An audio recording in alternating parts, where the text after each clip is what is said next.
সবাইকে স্বাগত জানাচ্ছি স্টোরি টেলিং বাই তামান্নার আজকের আয়োজনে। আজ আমরা শুনব হুমায়ুন আহমেদের এক অসামান্য মনস্তাত্ত্বিক সৃষ্টি চোখ। লেখকের কালজয়ী চরিত্র মিসির আলীর এক অনবদ্য গল্প এটি। 4 পর্বে ভাগ করে গল্পটি শোনাবো আপনাদের। আজ শুনবেন প্রথম পর্ব। চলুন তাহলে শুরু করা যাক।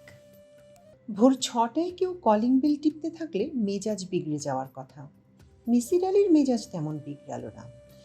ভোর 10টা পর্যন্ত কেন জানি তার মেজাজ বেশ ভালো থাকে। 10টা থেকে খারাপ হতে থাকে। চূড়ান্ত রকমের খারাপ হয় 2টার দিকে। তারপরে আবার ভালো হতে থাকে। সন্ধ্যার দিকে অসম্ভব ভালো থাকে। তারপর আবার খারাপ হতে শুরু করে। ব্যাপারটা শুধু তার বেলায় ঘটে না সবার বেলায় ঘটে তা তিনি জানেন না। প্রায়ই ভাবেন একে ওকে জিজ্ঞেস করবেন, কিন্তু শেষ পর্যন্ত জিজ্ঞেস করা হয়ে ওঠে না। তার চরিত্রের বড় রকমের দুর্বল দিক হচ্ছে পরিচিত কারোর সঙ্গে কথা বলতে ভালো লাগে না। অপরিচিত মানুষদের সঙ্গে দীর্ঘ সময় কথা বলতে পারেন, কথা বলতেও ভালো লাগে। সেদিন রিক্সা করে আসতে আসতে রিক্সাওয়ালার সঙ্গে অতি উচ্চ শ্রেণীর কিছু কথাবার্তা চালিয়ে গেলেন। রিক্সাওয়ালার বক্তব্য হচ্ছে, পৃথিবীতে যত অশান্তি সবের মূলে আছে মেয়ে ছেলে।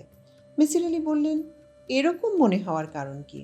রিক্সাওয়ালা অত্যন্ত উৎসাহের সঙ্গে বলল, চাচা মিয়া, এই দেখেন আমারে, আইজ আমি রিক্সা চালাই। এর কারণ কি?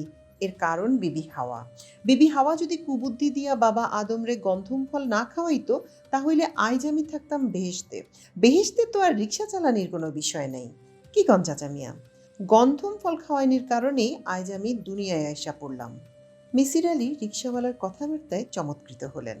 পরবর্তী 10 মিনিট তিনি রিক্সাওয়ালাকে যা বললেন তার মূল কথা হলো, নারীর কারণে আমরা যদি স্বর্গ থেকে বিতাড়িত হয়ে থাকি, তাহলে নারীই পারে আবার আমাদের স্বর্গে ফিরিয়ে নিতে। রিক্সাওয়ালা কি বুঝলো কে জানে। তার শেষ বক্তব্য ছিল, যাই কন চাচা মিয়া, মেয়ে মানুষ আসলে সুবিধার জিনিস না। কলিং বেল আবার বাজছে। মিসির আলী বেল টেপার ধরন থেকে অনুমান করার চেষ্টা করলেন কে হতে পারে। ভিখিরি হবে না। ভিখিরিরা এত ভোরে বের হয় না। ভিক্ষাবৃত্তি যাদের পেশা, তারা পরিশ্রান্ত হয়ে গভীর রাতে ঘুমোতে যায়। ঘুম ভাঙতে সে কারণেই দেরি হয়। পরিচিত কেউ হবে না। পরিচিতরা এত ভোরে আসবে না। তাকে ঘুম থেকে ডেকে তুলতে পারে এমন ঘনিষ্ঠতা তার কারো সঙ্গেই নেই। যে এসেছে সে অপরিচিত, অবশ্যই মহিলা। পুরুষরা কলিং বেলের বোতাম অনেকক্ষণ চেপে ধরে থাকে, মেয়েরা তা পারে না। মেয়েটির বয়সও অল্প, তাও অনুমান করা যায়।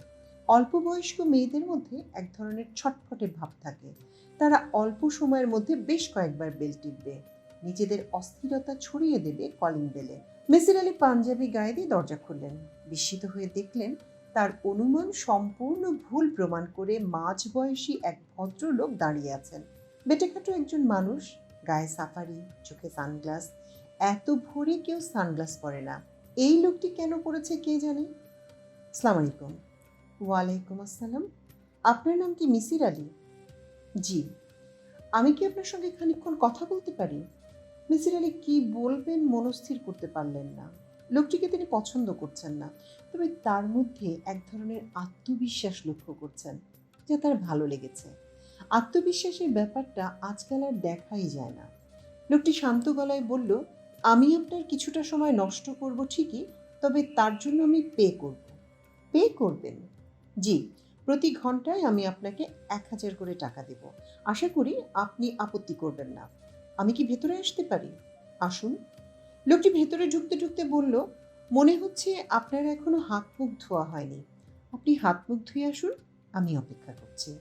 মিসির আলী বললেন, ঘন্টা হিসেবে আপনি যে আমাকে টাকা দেবেন, সেই হিসেব কি এখন থেকে শুরু হবে, নাকি হাত মুখ ধুয়ে এসে আপনার সামনে বসার পর থেকে শুরু হবে? লোকটি খানিকটা অপ্রস্তুত হয়ে বলল, টাকার কথায় আপনি রাগ করেছেন? রাগ করিনি, মজা পেয়েছি। চা খাবেন? খেতে পারি, দুধ ছাড়া। মিসির আলী স্বাভাবিক ভঙ্গিতে বললেন, এক কাজ করুন, রান্নাঘরে চলে যান, কেতলি বসিয়ে দিন, 2 কাপ চা বানান, আমাকেও 1 কাপ দেবেন। লোকটি হতভম্ব হয়ে তাকিয়ে রইল। মিসির আলী হাসি মুখে বললেন, আমাকে ঘন্টা হিসেবে পে করবেন বলে যেভাবে হক চুকিয়ে দিয়েছিলেন, আমিও ঠিক একইভাবে আপনাকে হক চুকিয়ে দিলাম। বসুন, চা বানাতে হবে না। 7টার সময় রাস্তার ওপাশে রেস্টুরেন্ট থেকে আমার জন্য চা নাস্তা আসে, তখন আপনার জন্য চা নিয়ে দেব। Thank you sir. আপনি কথা বলার সময় বারবার বাঁ দিকে ঘুরছেন। আমার মনে হচ্ছে আপনার বাঁ চোখটা নষ্ট। এজন্যই কি কালো চশমা পরে আছেন? ভদ্রলোক সহজ গলায় বললেন, জি, আমার বাঁ চোখটা পাথরের। ভদ্রলোক সোফার এক কোণে বসলেন। মিসির আলি লক্ষ্য করলেন লোকটা শির দাঁড়া সোজা করে বসে আছে। চাকরির ইন্টারভিউ দিতে এলে ক্যান্ডিডেটরা যে ভঙ্গিতে চেয়ারে বসে, অবিকল সেই ভঙ্গি। মিসির আলি বললেন, আজকের খবরের কাগজে এখনো আসেনি। গতদিনের কাগজটা দিতে পারি যদি আপনি চোখ বুলাতে চান। আমি খবরের কাগজ পড়ি না। একা একা বসে থেকে আমার অভ্যেস আছে। আমার জন্য আপনার ব্যস্ত হতে হবে না। শুরুতে টাকা দেওয়ার কথা বলে আপনাকে যদি আহত করে থাকি, তার জন্য ক্ষমা প্রার্থনা করছি। মিসির আলি টুথব্রাশ হাতে বাথরুমে ঢুকে গেলেন। লোকটিকে তার বেশ ইন্টারেস্টিং মনে হচ্ছে, তবে কোনো গুরুতর সমস্যা নিয়ে এসেছেন বলে মনে হয় না। আজকাল অকারণেই কিছু লোকজন এসে তাকে বিরক্ত করা শুরু করেছে। মাসখানেক আগে একজন এসেছিলেন ভূত বিশারদ। সে নাকি গবেষণাধর্মী একটি বই লিখছে, যার নাম বাংলার ভূত। এদেশে যত ধরনের ভূত পেতনি আছে সবার নাম, আচার ব্যবহার বইয়ে লেখা। মেছো ভূত, কেছো ভূত, জলা ভূত, শাকচুন্নি, কন্ধকাটা, কুনি ভূত, আধি ভূত, সর্বমোট ১০৬ রকমের ভূত। মিসির আলি বিরক্ত হয়ে বলেছিলেন, ভাই, আমার কাছে কেন? আমি সারা জীবনে ভূত নেই এটা প্রমাণ করার চেষ্টা করেছি। সেই লোক মহোৎসাহে বলল, কোন কোন ভূত নেই বলে প্রমাণ করেছেন এইটা বলুন। আমার কাছে ক্যাসেট প্লেয়ার আছে, আমি টেপ করে নেব। সানগ্লাস পরা বেটে ভদ্রলোক সেই পদের কেউ হয় কিনা কে জানে। তোয়ালে দিয়ে মুখ মুছতে মুছতে মিসির আলি বললেন, ভাই, বলুন কি ব্যাপার? প্রথমেই আমার নাম বলি। এখনো আমি আপনাকে আমার নাম বলিনি। আমার নাম রাশেদুল করিম। আমেরিকার টেক্সাসের M&N বিশ্ববিদ্যালয় গণিত বিভাগের আমি একজন অধ্যাপক। বর্তমানে ১ বছর স্যাবাটিক্যাল লিভে দেশে এসেছি। আপনার খোঁজ কিভাবে এবং কার কাছে পেয়েছি তা কি বলবো? তার দরকার নেই। কি জন্য আমার খোঁজ করেছেন সেটা বলুন। আমি কি ধূমপান করতে পারি? সিগারেট খেতে খেতে কথা বললে আমার জন্য সুবিধে হয়। সিগারেটের ধোঁয়া এক ধরনের আরাম সৃষ্টি করে। আপনি সিগারেট খেতে পারেন, কোনো অসুবিধা নেই। ছাই কোথায় ফেলবো? আমি কোনো অ্যাশট্রে দেখতে পাচ্ছি না। মেঝেতে ফেলুন, আমার গোটা বাড়িটাই একটা অ্যাশট্রে। রাশেদুল করিম সিগারেট ধরিয়ে কথা বলতে শুরু করলেন। তার গলার স্বর ভারী এবং স্পষ্ট, কথাবার্তা খুব গোছানো। কথা শুনে মনে হয় তিনি কি বলবেন তা আগে ভাগেই জানেন। কোন বাক্যটির পর কোন বাক্য বলবেন তাও ঠিক করা আছে। যেন ক্লাসের বক্তৃতা, আগে থেকে ঠিকঠাক করা। প্রবাসী বাঙালিরা এক নাগাড়ে বাংলা বলতে পারেন না, ইনি তা পারছেন। আমার বয়স এই নভেম্বরে ৫০ হবে।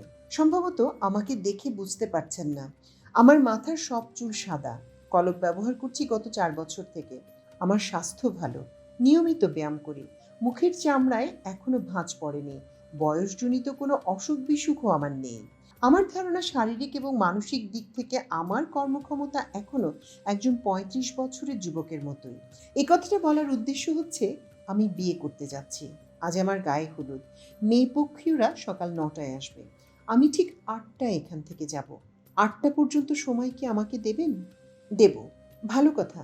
এটা নিশ্চয়ই আপনার প্রথম বিয়ে না? এর আগেও আপনি বিয়ে করেছেন? জি, এর আগে একবার বিয়ে করেছি। এটি আমার দ্বিতীয় বিয়ে। আমি আগেও বিয়ে করেছি তা কি করে বললেন? অপেক্ষায় থাকুন, চোখের দ্বিতীয় পর্ব নিয়ে কালই আবার দেখা হবে আপনাদের সাথে।